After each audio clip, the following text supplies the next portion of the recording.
Well, you know the phrase, so finish it. Life is like a box of chocolates. You never know what you're going to get. It's exactly right. And how many, show of hands, are you a glass half full? If you're that in life, okay, show, okay. If you're the other, glass is half empty. Where's the, okay, we got a few, very good, very good.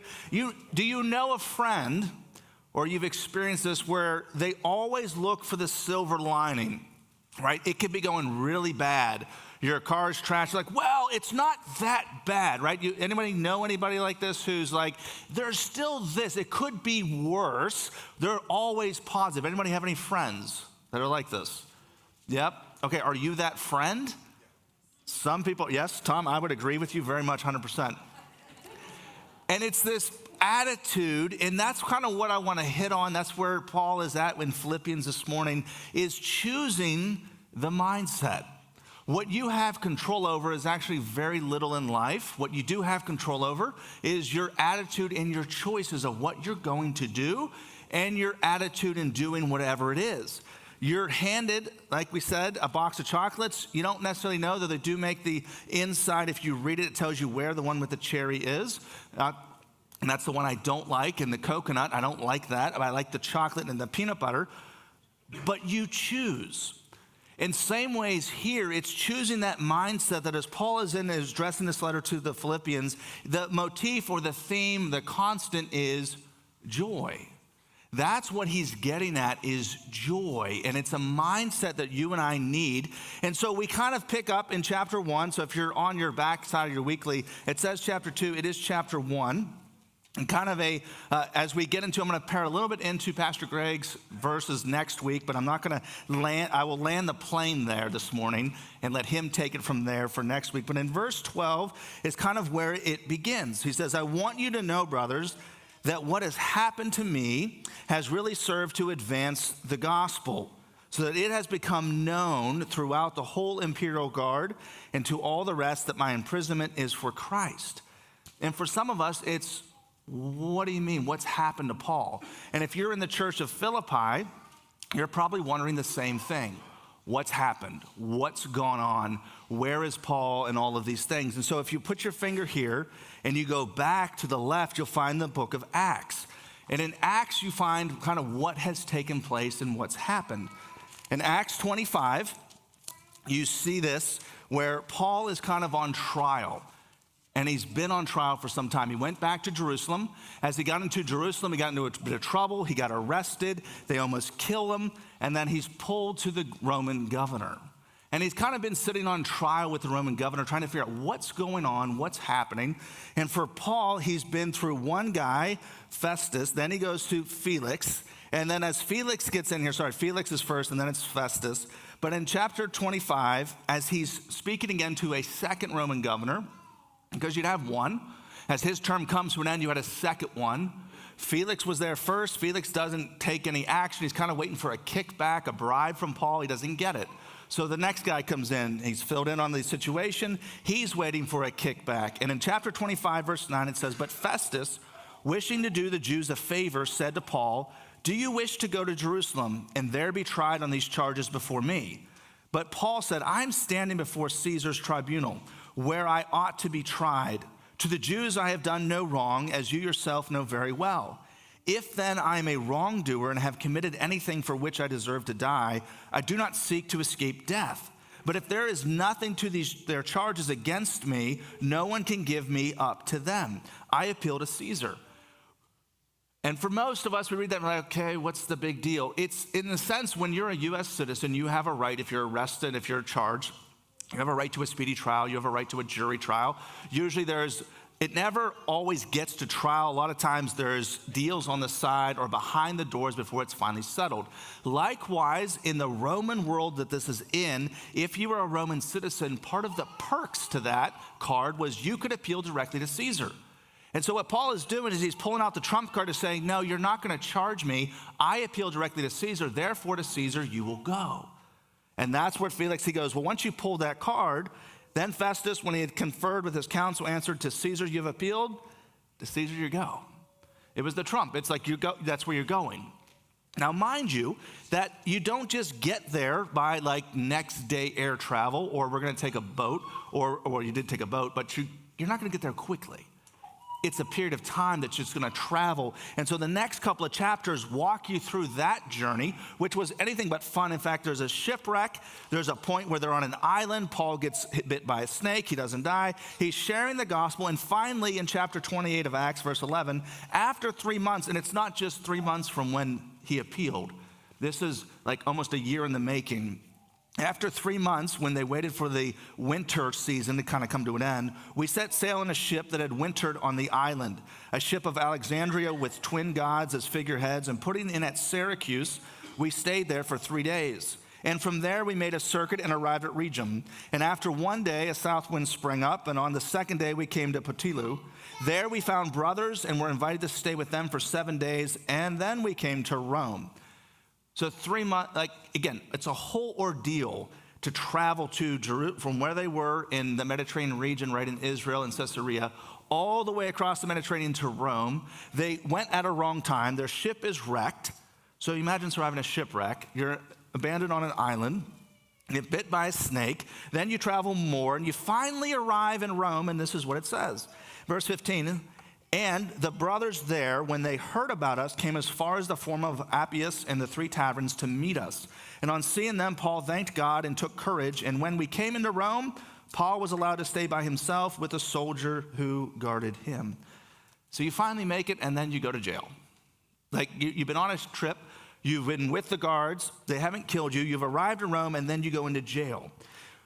And what's unique is that it's the Praetorian Guard that's guarding him. So again, history side, when Paul talks in Philippians, the whole guard has come to know that who the gospel is, served to advance the gospel, the whole imperial.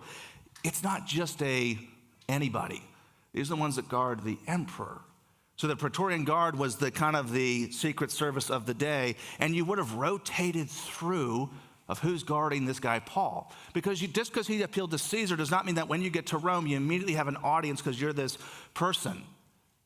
If you've ever been in court, if you've ever had to go to court for whatever reason, normally you have a trial. They pick a date that's on the calendar. When you get to the court date, they're usually like, well, we didn't make any progress, so we'll delay, and we'll delay, and we'll delay, and we'll push back, and we'll push back. So your case could be here, and it could be 2 years later, sometimes before it's finished, or a year or later. And likewise, you got on this Caesar's calendar. Great, you survived the trip. You're not dead. Therefore, we put you on the docket. At some point, you will go and visit Caesar. And so he's under guard. And at this point, jail wasn't the most appealing. It means you can't go anywhere. And so Paul is kind of at the mercy of the church to provide food, to provide clothing, all these things that he would need to wait before he appeals and sees the emperor. And he goes and he explains this, and it says he lived there, verse 30 of Acts 28, he lived there 2 whole years at his own expense and welcomed all who came to him, proclaiming the kingdom of God and teaching about the Lord Jesus with all boldness and without hindrance. And that's how Acts ends. Because Paul is then killed after his appeal. 2 years he waits, and he finally gets to see him, and it took him a while to get to Caesar. He then appeals, and so when he writes this letter, in verse 12 of chapter 1 of Philippians, I want you to know, brothers, that what has happened, the shipwreck, the snake bite, the delays, the imprisonment, has really served to advance the gospel. Would you have that same mindset? If you've been beaten, if you've been shipwrecked, if you've barely survived, and then you're scraping by, that his whole mindset, that when life hands you lemons, his whole mindset starts to shift to promote Jesus and not himself. And it's that whole thing that when life hands you lemons, you can make lemonade. Yeah, there's that. But what do you do when life presses in? And Paul is saying here, what he has done, it's advanced the gospel, the good news of Jesus, so that it has become known, not just it's aware of, it's in the buzzing in the background, through the entire imperial guard, and to all the rest that my imprisonment is for Jesus. So as each guard comes in, Paul's like, okay, sit down. Let's go. Let's have a counseling session and let's talk about Jesus. Because you have a rotation of guards that were with him in the house. They're not staying with him. They are 24/7, but it's a rotation of different guards. So he's constantly sharing. There's other believers that are in Rome that are also coming to see him. And he promotes Jesus and not self. You read in verse 14, and most of the brothers, having become confident in the Lord by my imprisonment, are much more bold to speak the word without fear. There's a cause and effect. Because Paul is saying, by my imprisonment, the brothers, those that know Jesus, have become emboldened. So before there was a fear, there was a little bit of uncertainty. What's this going to cost me? And then they look and they see, oh, because Paul's in prison, therefore, if he can do it, I can do it. When I worked in teen ministry for full time, part of one of the teens, there was two teens, came from both from a split home. And the one teen, he was trying to talk to his dad. His dad would kind of show up and pull out, like in and out, both these teens. And they both wanted to talk to their father about like setting boundaries. And the one we chatted with, he goes, I just can't. And so the other one who was younger went to counseling, told his dad, set the boundaries, and started to blossom. And the other boy was just wrestling with it. And I'm like, you know he talked to his dad already because they both were talking. He goes, Jake did that? I said, yeah, Jake did it. He goes, well, if Jake can do it, then I can do it too. And it was this camaraderie that recognizing we're both going through this. We both don't want to do this. We got some assistance. Jake did it. And then Connor stepped up and did it too. And likewise, it's that whole imitating, the mentorship piece. You don't know this woman of Rita Lynch is her name. It's that suffering well that sometimes when we suffer or we go through things, sometimes it's by choice. Our choices have gotten us there. Others, it's nothing our choices have done. It's either biology from a health crisis or hurts or suffering from other people's choices. And Rita was one of these sweet women who she was a greeter. She's 80-something. She hasn't passed yet. When she does, I'll probably head back for that funeral. But she was a greeter. And I got her on stage to promote a group. So she was a group leader, and she would come in, and I filmed her. And so she goes, Nick. I said, yeah, Rita. She goes, when you show that video, tell me. I said, okay, why? She goes, just tell me. I said, okay. It's going to be this Sunday. So she gets up and leaves and goes to the bathroom, waits till the movie's done, and comes back in. She didn't want to see herself on the screen. And all her friends were like, hey, there's the movie star. And she goes, oh, hush. What you wouldn't know from Rita in talking to her is that she had this incredible smile, just contagious. And you would never guess, and I didn't know it till several years into my time in ministry and learning about her, she's in chronic pain. 24/7, she's in pain. And so when it gets to winter like this, she's in more pain. But when you talk to Rita, when you engage with Rita, when you're around her, even at her home, you would be hard-pressed to see that. And it's the attitude that she chooses that though I am suffering, I am choosing to share. I'm choosing to engage. I could wallow, and she does have her moments, she would tell you. But that's not par for the course. And Paul is saying, here, look, I want you to know this life handed me some, not what I predicted or wanted. And I'm choosing to promote Jesus and not myself. It's emboldened people. It doesn't make Paul's situation any more pleasant or any more fun. And likewise, you and I in life, we probably have gone through things and seen things, and we want to promote Jesus and not self, and we've probably gotten to the point where, wait a minute, I'm talking about Jesus, I'm doing all the right, but life isn't getting better. And sometimes that is reality. Sometimes that is life. Just because you follow Jesus does not guarantee a healthy life, it will be blessed, but blessed of whose direction and whose focus? I love what Nancy Alcorn, you might know who she is. She writes this: serving God in our suffering is not an assignment given to us by God. It is the natural outcome of the level of trust which has been supernaturally infused into us by God through our study of him. Knowing God causes us to have the perspective which ignites our hearts and controls our actions, but we in our complacent hearts often fail to study God. We have our priorities, we don't feel the need.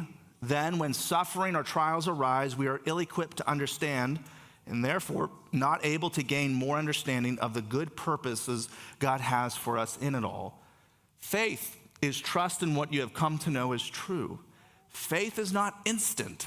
Faith comes from study. Faith comes from testing what you believe to be true. You're going to go through it.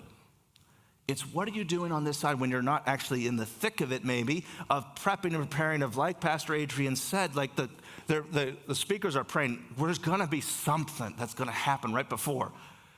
And it's not always guaranteed, but there's something, it's going to come at some point. So what do? You prepare. Because like a box of chocolates, you don't know when, you don't know what's going to happen. And then you read the second part that Paul says, look, there's all this good.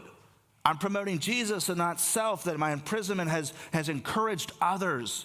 And then he gets to verse 15. Some indeed preach Christ from envy and rivalry, but others from goodwill. The latter do it out of love, knowing that I am put here for the defense of the gospel.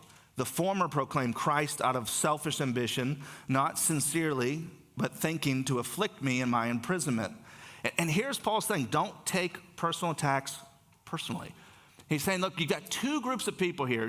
It's emboldened the believers to share the gospel of Jesus. He goes, you have one camp they're emboldened because they see me in prison, and therefore they're going and sharing their faith. They're actively living out the lifestyle. And it doesn't mean standing on the street corner and saying you're going to go to hell if you don't turn. There was maybe some of that, but it was a lot of lifestyle of engaging with people. As Buck said, the guy in the parking lot, and he's helped. Why would you do this? Why would you help me? And he runs away. Jesus! Sometimes it's that. Other times it's you start living, you start serving, and they start seeing it. And why would you care? Again, in Roman culture, in this culture of this day, we don't quite grasp it, is that babies were unwanted. And so many times the father up through 8 days could say, I don't want the kid, get rid of the kid. And the father had full authority and autonomy to do that. And so where did orphanages come from? Christians who would go to the places that the babies would be abandoned, and they would collect the babies. And that's what you see the believers doing, is they're modeling Christ. And Paul is saying, yes, this is all good that Jesus is being proclaimed, but there's two camps. There's two. One is doing it because they see me for the good news of Jesus, and therefore they are emboldened. And the other camp is saying, Paul must be a bad man because he's in prison. And they're both sharing the good news of Jesus. They're both sharing the gospel. And we see this today in our own culture, in our own Christendom, right? Some preach Jesus and slam other churches for not doing it their way, right? There's methodology, which is preferences. Us at New Hope, we do ministry a certain way. Is it the best way? For us, it is. It's the niche that we sense God's calling and leading towards. There's Uniontown Bible that does phenomenal ministry. I'm friends with the pastors there, and they're doing great work. We're not in competition. But in some in Christendom would say, well, that church does it that way. This church does it that way.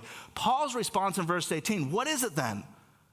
Because he's like, I've got some people slamming me because I'm in prison for the gospel, and they're saying I must be bad because I'm here. Others are emboldened. What's his attitude? Only that in every way, whether in pretense or in truth, Christ is proclaimed, and in that I rejoice. And he's saying some out of rivalry, some just say want to bash me and get ahead by slamming me. He goes, but actually, they are sharing Jesus correctly. In the sense they're getting the theology right, they are teaching. He goes, then that's their preference, and I'm okay with it. If they have a wrong gospel, he's all up in their grill, and he's all about getting after them. In this case, he's like, some it's emboldened some, but guess what? Jesus is preached. And in the church world here, the more healthy churches there are in an area, the better that is for the area.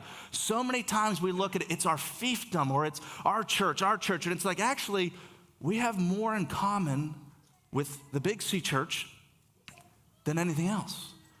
And we're going to do ministry how we called, but it's our niche. And I love what one leader says. He goes, we're just Sunday school options in God's big kingdom. Some like this style, some like bigger, some like smaller, some like hymns, some like rock. There's different preferences, and preferences aren't wrong. Methods aren't wrong. It's doctrine. It's truth. Are you following that?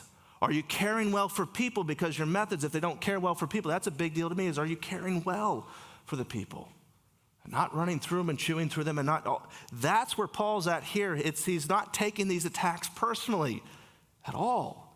His attitude is one that, hey, if they preach the true gospel, that's awesome.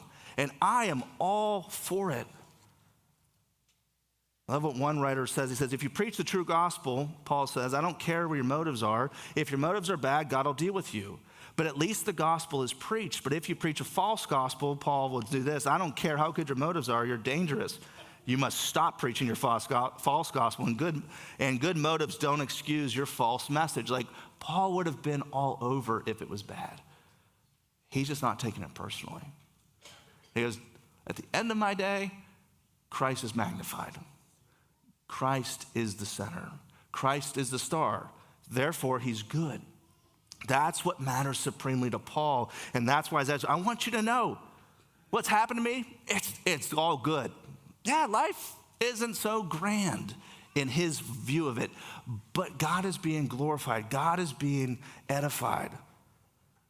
You read in 1 Peter chapter 4, verse 12, and he speaks to this whole point as well. Beloved, do not be surprised at the fiery trials when it comes upon you to test you as though something strange were happening to you, but rejoice insofar as you share in Christ's sufferings, that you may also rejoice and be glad when his glory is revealed. If you are insulted for the name of Christ, you are blessed, because the Spirit of glory and of God rests upon you. But let none of you suffer as a murderer or a thief or an evildoer or as a meddler. Yet if anyone suffers as a Christian, let him not be ashamed, but let him glorify God in that name. It's the mindset. Sometimes it's choices that lead us into suffering. Sometimes it's other people's choices. Sometimes it's just what has been dealt to us, and we choose how will we respond. And again, Paul's taken no offense. And one of the best advices I got was in college from a youth pastor who, in my studies, we had to interview them and say, what's the one piece of advice you would want to share with someone who's 19 going to go into ministry or into the church world? And he said, Nick, don't take things personally. Have broad shoulders. He goes, you're going to do some things and it's going to go really well. And they're going to be like, wow, you're awesome. And you're this great. He goes, and that's not true. I'm like, oh, thanks, JR. He goes, then you're going to do other things that are going to fall flat and go really bad. And they're going to say, wow, you suck. You're not that great. He goes, that's not true either. You're in between. What's your motives? But understand, people are going to share. People are people. And hurting people, guess what they do? They hurt people. And the church is full of people, and so people are messy. And the more you linger, the more you uncover their messiness and the webs and the gray. We like to think it's nice and simple and easy. Life is hard. And we all make choices and we all get into things that we don't mean to get into, but we make choices or choices affect us, and we have to choose, what will we do? And Paul is saying, have the mindset of Christ. He says again, he doesn't take things personally, and again, because of this, it brings confidence from prayer through the power of the Holy Spirit, that when you choose a mindset that chooses to honor God, it brings confidence, and that confidence comes from prayer through the power of the Holy Spirit. You see this in next few verses. Yes, and I will rejoice, for I know that through your prayers and the help of the Spirit of God, not just prayers alone, but the Holy Spirit, that this will turn out for my deliverance, as it is my eager expectation and hope that I will not be at all ashamed, but that with full courage, now as always, Christ will be honored in my body, whether by life or by death. And here's a verse you're probably familiar with. For to me to live is Christ, and to die is gain. And Pastor Greg will get into this next week. If you read the next verses, it's this fun. If I'm to live in the flesh, that means fruitful labor, yet which can I choose? And he's arguing, it's like, if I die, I get to go to heaven. I get to be with Jesus. That's where I want to be. But for me to live right now is for Christ and for your benefit. And he realizes, I'm going to be alive a little while longer. In fact, 2 more years before he's killed. And again, what does he know? The confidence is given when it's time for I know that through your prayers and the help of the Spirit, it's time spent with God. How do you get the confidence? You spend it with God. You get quiet. And no one likes quiet. Why? Because you're alone with your thoughts when it's quiet. And if you turn on a TV, if you turn on music, there's distractions. And I would challenge you, what does it look like to be quiet before the Lord? So there's 2 things that are on the back. We can pull those on the screen. This is what I want to leave you with. They're not on your weekly, but they're 2 sentences that kind of give you a whole understanding. You need to have the mindset that when life hands you lemons, promote Jesus and not self. Choose the right mindset that doesn't take personal attacks personally, but brings confidence from prayer to the Holy Spirit. You will take things personal. Sometimes you need to take a count to 10. I always say when you get a text, a random text or a random email, if it's really like heart burning, heart pumping, give it 24 hours. But it's the mindset. You choose. You do have control over that. And I want to close out. I read a little bit I quoted her of Nancy Alcorn and kind of her comments about suffering and faith. It writes this way, though. What's fascinating is that Nancy wrote that in her cancer journey. In March, her husband writes, "My beloved wife Nancy lost her 4-year battle with colon cancer. All 54 years that I've known her, Nancy loved Jesus. But from the front row seat, I watched a wonderful and supernatural change in those last 4 years. In 2019, Nancy wrote to a friend and fellow cancer sufferer, "The cancer battle has been tough. However, my time with the Ancient of Days, my favorite name for God, has been epic. He has met me in ways I never knew were possible. I have experienced his sovereignty, mercy, and steadfast love in tangible ways. I now trust him at a level I never knew I could. I saw Nancy meditate on scripture daily, read great books about God and journal, writing out verses and powerful quotes from Spurgeon and others in personal reflections. One unforgettable morning, after meditating on Psalm 119:91, all things are your servants, she shared with me that she'd just written, my cancer is God's servant in my life. He is using it in ways he has revealed to me, and in many more I have yet to understand. I can rest knowing my cancer is under the control of a sovereign God." Gets better or worse, depends on what you want to look at it. When our ministry posted Nancy's words, "My cancer is God's servant," someone responded, "What? God does not give people cancer. Jesus bore our sickness and carried our pains to the cross." And that reader's not alone in trying to distance God from suffering, but by saying sickness comes only from Satan in the fall, not from God, we discount him from our suffering and his deeper purposes. God is sovereign. He never permits or uses evil arbitrarily. Everything he does flows from his wisdom and ultimately serves both his holiness and love. Joni Eareckson Tada often shares the words of her friend Steve Estes. God permits what he hates to accomplish what he loves. God's permitting something is far stronger than it may sound. After all, whatever God permits actually happens, and what he doesn't permit doesn't happen. By God's grace, Nancy fixed her attention on God's attributes only 8 months into her cancer journey. She wrote, "I honestly would not trade the cancer experience and go back to where I was. These last months have been used by God to propel me into a deeper understanding and experience his sovereignty, wisdom, steadfast love, mercy, grace, faithfulness, immanency, trustworthiness, and omnipotence." Psalm 119:71 says, "It was good for me that I was afflicted, that I might learn of your statutes." If affliction was good for the psalmist, then withholding that affliction would have meant withholding good. And the universe is first and foremost about the purposes, plans, and glory of God. God sees eternal purposes and plans and knows ultimate good in ways we cannot. And you think about that of walking through the suffering and pain, and if her mindset was, it's for his glory.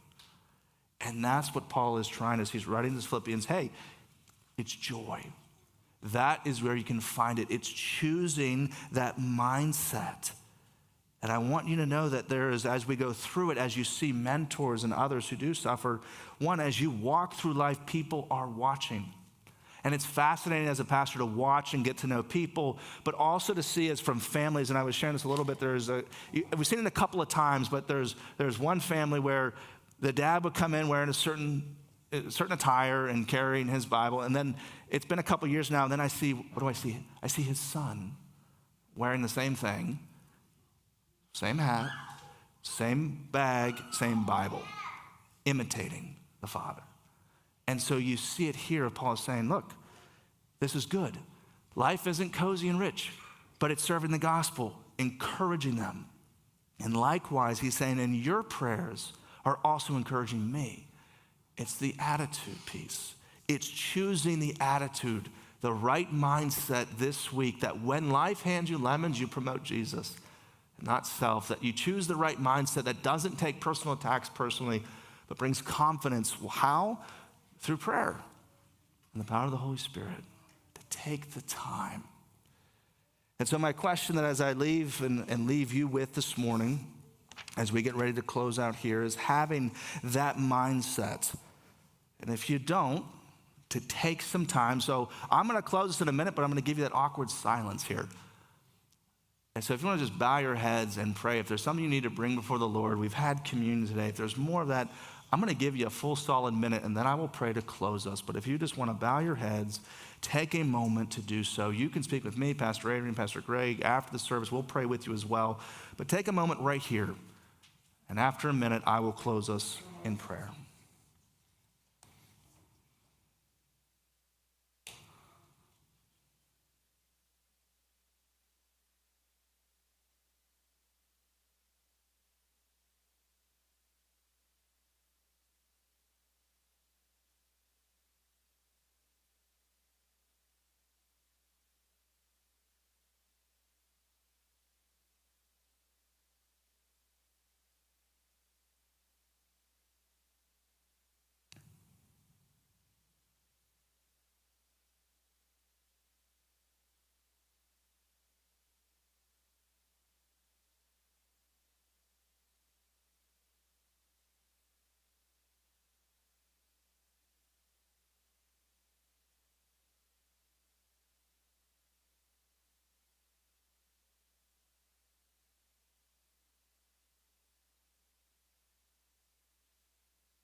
God, we are grateful to be here. And as we spent just a moment of silence with you, Lord, for some of us, that's just hard to do. Our minds race, it's weird. Others, it's very comforting. But God, wherever we find ourselves this week, may we lean into that mindset with you. That whatever we're facing in life, whether it's for suffering for your sake or just suffering or good, there's good things we see. May you be reflected in that, Jesus. And for those that need prayer this morning, Lord, would they have the courage to seek out someone who brought them, Lord, one of those pastors, to pray with them. But may we go this next week looking at who's watching and realizing our family, our coworkers, people we don't even know, people in the parking lot, of how we treat others. May we have that mindset of Christ. For us to live is Christ. And as we already know, Lord, to die is gain to be with you. May we look forward in anticipation and hope that one day we do get to be with you. And right here and now, for the benefit of others, that we live for your honor and your glory. May that be reflected, we ask in Jesus' name. Amen.